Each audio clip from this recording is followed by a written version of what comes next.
What if you only needed $300,000 and not $1,000,000 to make $3,000 a month? Most people think living off of their investments takes a fortune, but it doesn't. It only takes investing in the right funds. Today, I'm going to show you funds that pay up to 14% a month to learn how to go from steady growth to maximum cash flow and how one fits into a plan to live off your investments. So stick around to the end and I'll show you a great combo that pays you every single month instead of every quarter. But before we get started, welcome back to the channel where we discuss how to grow our portfolios for the ultimate portfolio payday. Just remember, I'm some random dude on the internet, so always make sure to do your own due diligence before you invest any of your hard-earned money in the markets. What we discuss here definitely works for my portfolio, but it might not work for yours. So let's get started. One equation, that's all it is. It's the annual income you want divided by your dividend yield equals what you need total invested. If you want $3,000 a month or $36,000 a year, something like SCHD, which pays just over 3%, you would need about $1 million. $1,000 a month, $340,000, $2,000 a month, roughly $680,000, $3,000 a month, over $1 million. $5,000 a month, roughly $1.7 million. Sure, no brainer, $1.7 million. Just stop buying coffee every day. Don't ever go out again. And one day, maybe you'll eventually get there. But what if instead of investing in a dividend ETF that pays you just over 3%, what if you invested in monthly paying income ETFs? Ones that pay roughly 9, 10%, 12%, what about almost 14%?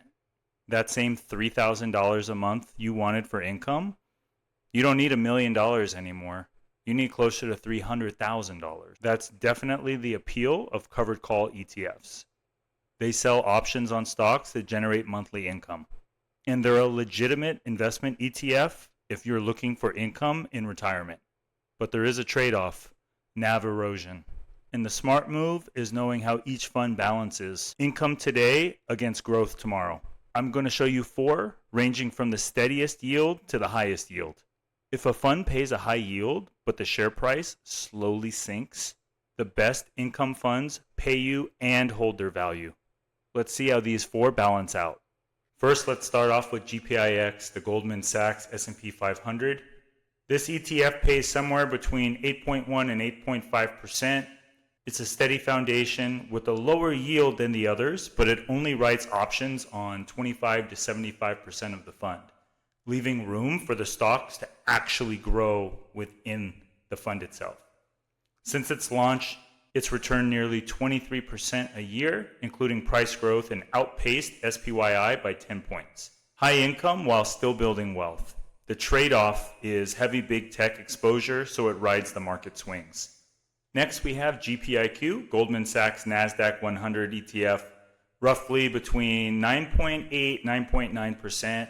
It's GPIX's higher yield cousin, roughly 10% paid monthly, 24 straight months. Same flexible strategy, so it's always preserved value well with strong total returns. More income, a bit more volatility, still very NAV friendly. Next, we have SPYI, which is the NEOS S&P 500 covered call ETF, paying roughly 12%. Higher cash flow, the oldest of the 4. It's been around since 2022. Lower beta, 0.69. So it's built to swing less than the market, and its monthly payouts have actually drifted up over time. Funded by premium rather than capital. Erosion mild so far, but so far matters in a bull market only, untested in a long downturn. Last, we have QQQI, which is the NEOS NASDAQ 100 covered call ETF, which returns roughly 14% every month. The maximum income option.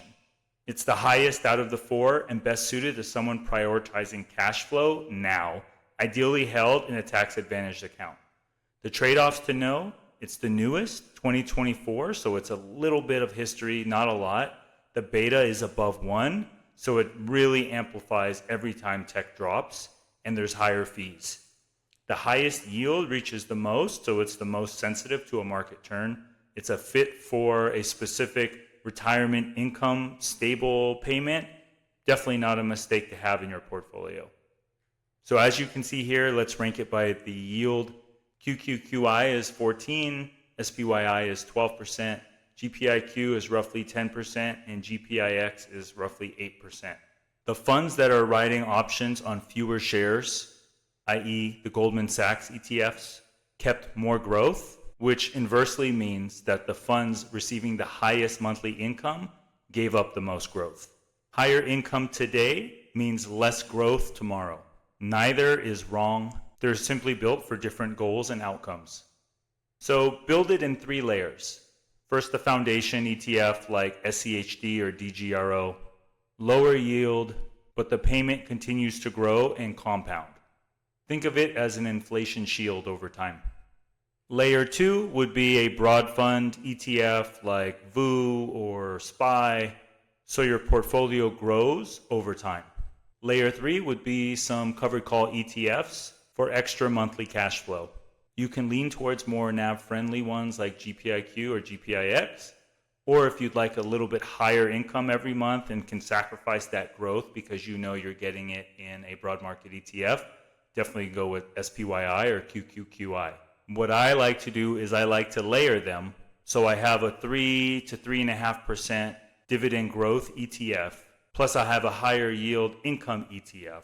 So not only do I get more cash now with the covered call ETFs, but something like SCHD will continue to grow, which is the point. SCHD is a fund that many investors own in their portfolio, but it only pays 4 times a year. Living off it can be very tough if you have to wait every 3 months for that next paycheck. So adding covered call ETFs that pay a high monthly yield is a great combo because SCHD grows your quarterly base income, plus something like the Goldman Sachs or NEOS ETFs fill the other monthly gaps. So find your number that works for you. Determine what you need every single month and calculate how much you're going to need to invest, and then create a portfolio that fits those needs.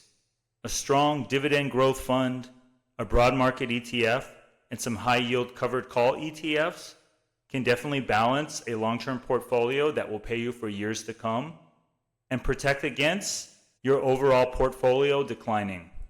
Remember, these funds aren't competitors, they complement each other. They do different jobs, but work together hand in hand to bring you the most amount of money over time. If this makes sense, definitely leave me a comment down below. This video right here over my shoulder talks about which 2 companies to invest in instead of SpaceX, so make sure to give that a watch. Don't forget to like and subscribe. Until the next time, have a good one.